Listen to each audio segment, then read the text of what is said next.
Welcome back to part 2 of this week's episode of Smack Talk. It's time for us to get into the hot tags of the week, breaking down some news, rumors, interesting stories, and whatnot from the past few days in the world of sports entertainment and pro wrestling.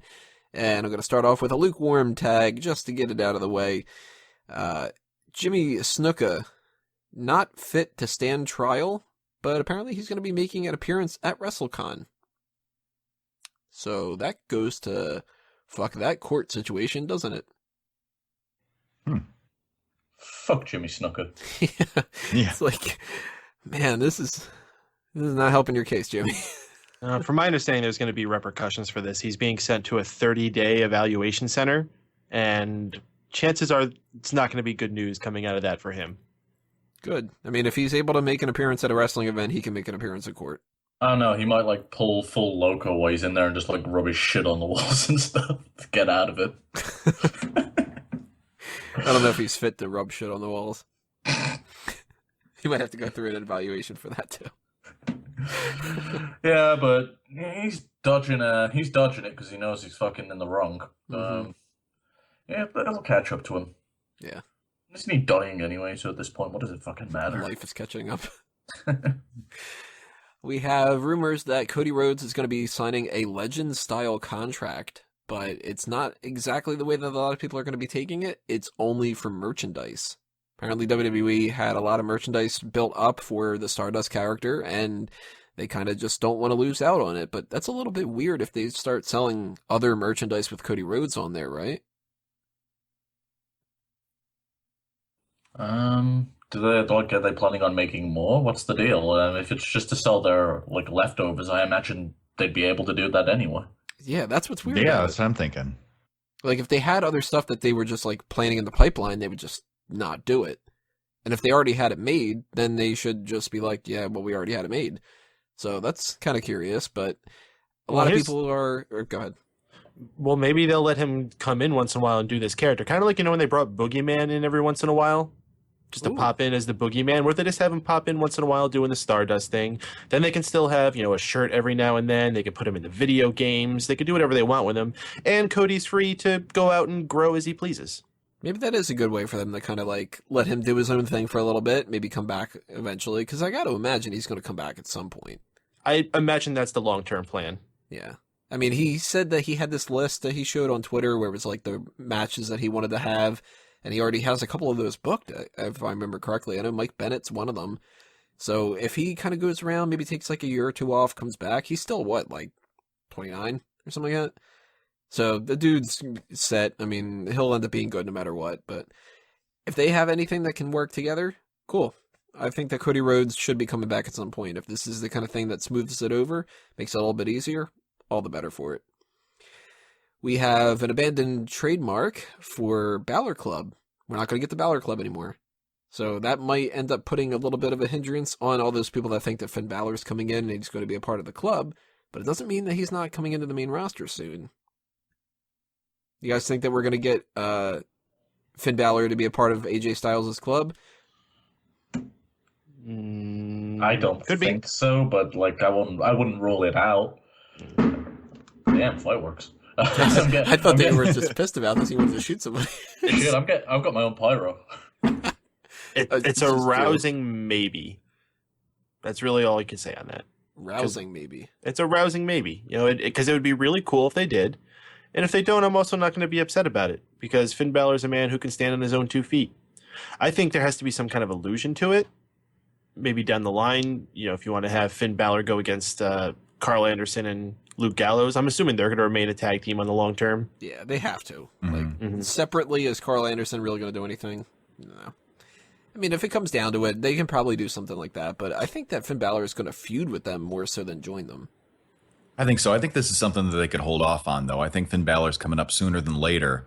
But I think as far as joining forces, that's probably something they're going to hold off on. They'll build it up first. I think they're going to keep Finn Balor as a babyface on the main roster, at least for the time being, and they'll keep the club as heels.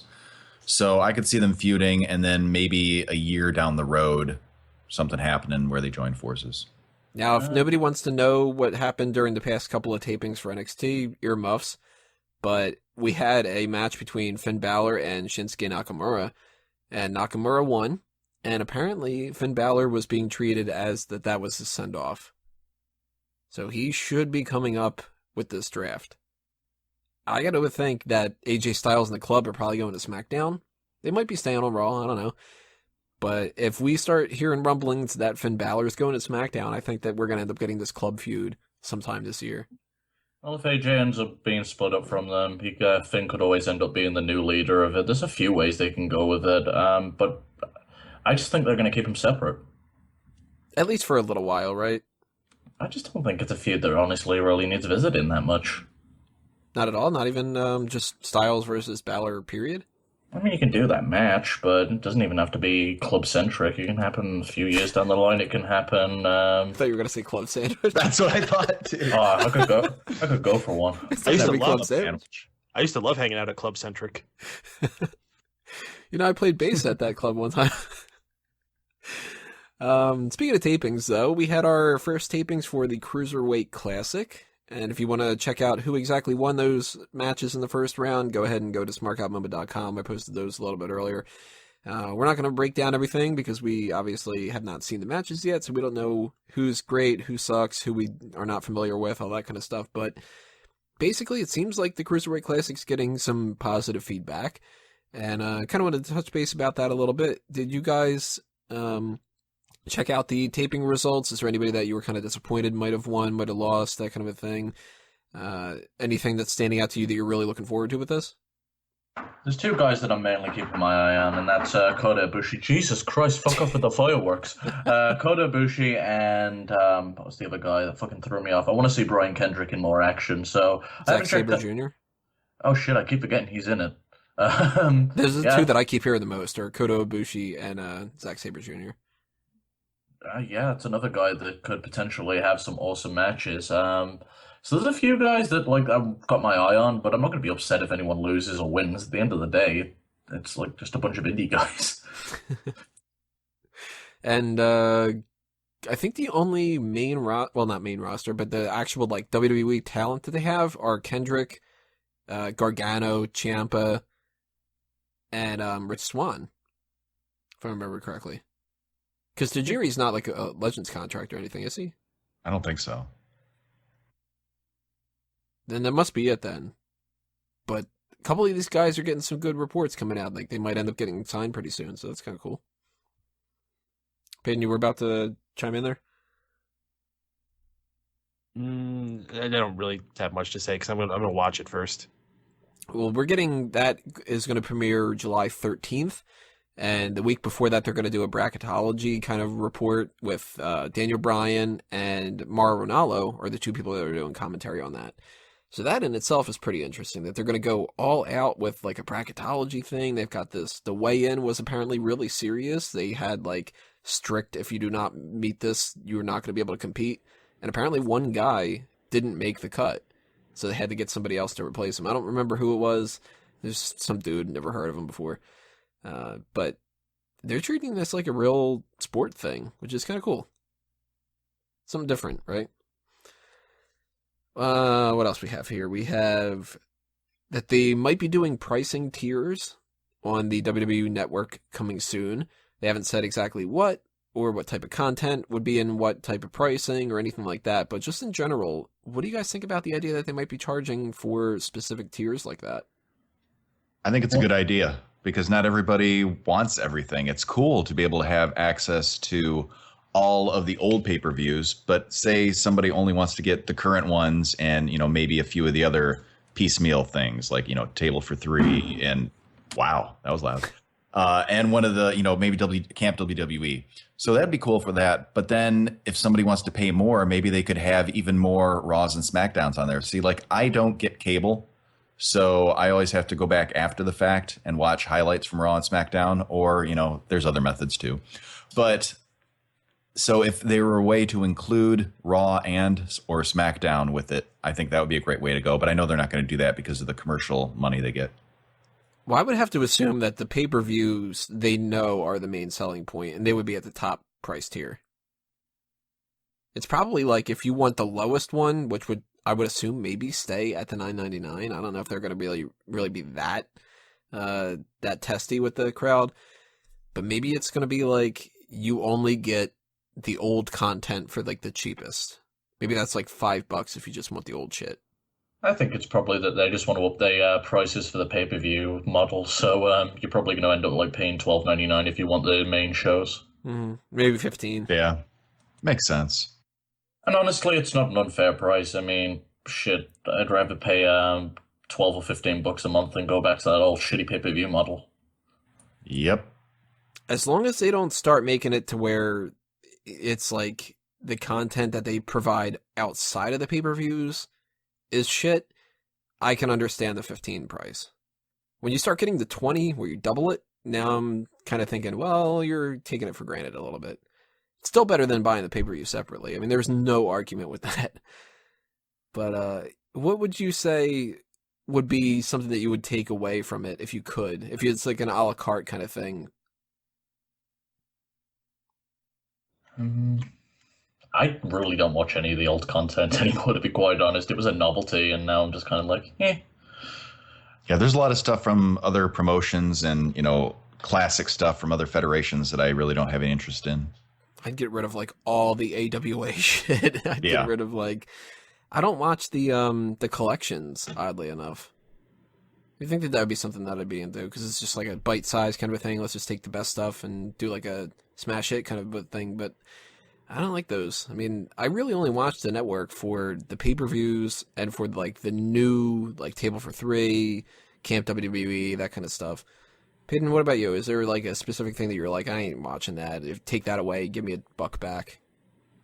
I don't think there's going to be anything that I would say I don't watch that's going to be put into any kind of tier. Like I could say, all right, I don't watch the archive version of Total Divas. Yeah. But I don't expect that to be something that I'm going to be able to remove. And just like you're saying, well, I don't need to see AWA. I highly doubt that there's going to be an AWA tier. That'll probably just be factored into classics, which they'll probably have like all pay-per-views before 2010 or something like that. I could maybe see that, but more than likely it's just going to be live stuff, new content, and then other. Mm-hmm. That's basically how I would divide it into. And even if it's that's not how I really see tiers working for it. Like, did they say that's exactly how they want to do it? No, they haven't really given that much detail about the it. tier. No, see, I more feel like if they're going to do a tiered system, it's probably going to be more like Netflix, where you're going to be able to pay for more logins. Because I know that was a big controversy not too long ago when they started cutting down the number of logins you could use. So that's what they're going to do. Also, some of it might be advertising. You're not going to get advertising if you pay this amount, because that's what Hulu's doing. Yeah, those sound like more likely things than, all right, well, you don't have to get Royal Rumbles from 1998. It always seems like such a shitty thing to do in any capacity when they're like, hey, pay for this content so you don't have to watch normal TV. And then we're going to run ads unless you want to pay more. And it's like, dude, fuck you. Don't do the same thing that cable did, I always hated that. But, I mean, they might not even do this anyway. Like, this was just something that George Barrios was talking about, like it possibly could happen. And we don't know when it would happen. We don't know what's going to happen. It's just something that they're kind of pitching around. So I guess it's something to just keep your finger on the pulse about and to express your opinion. If you fill out one of those WWE Network survey things, if you do not want the price to change, you don't want the service to change, tell them. I mean, the better, the more that you tell them now, the more it's going to reflect what's happening later on. Don't wait until the last minute where they're not going to change anything. Or if you don't care, then you don't care. Whatever the case may be. One last thing that I have down here for our hot tags for the week. The cover for the WWE 2K17 has been picked, and it's Brock Lesnar. You guys think that this is the right choice, especially since we don't know if he's going to win that Mark Hunt match? I don't think these covers affect the game selling at all, so whatever. Not even if it was like Darren Young? No, most people are just going to buy the fucking shit anyway. Yeah, I was going to say, I don't think that's going to make anybody decide to buy it or not. I think probably you guys about 99%. highly underestimate the casual audience. People are dumb. Yeah, dude. These are you kidding? These cover stars make huge differences on these sports games. And majority, like, you'd be surprised, a major part of the video game playing audience for those 2K games do not give a shit about what's going on in the wrestling world right now.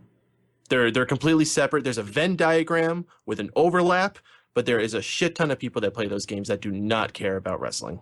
So if they see a big name that they know, they're going to be far more excited to pick up that game with a Brock Lesnar or a Rock or someone like that on the cover than if you put fucking, sorry, but AJ Styles on there. They're not going to give a shit.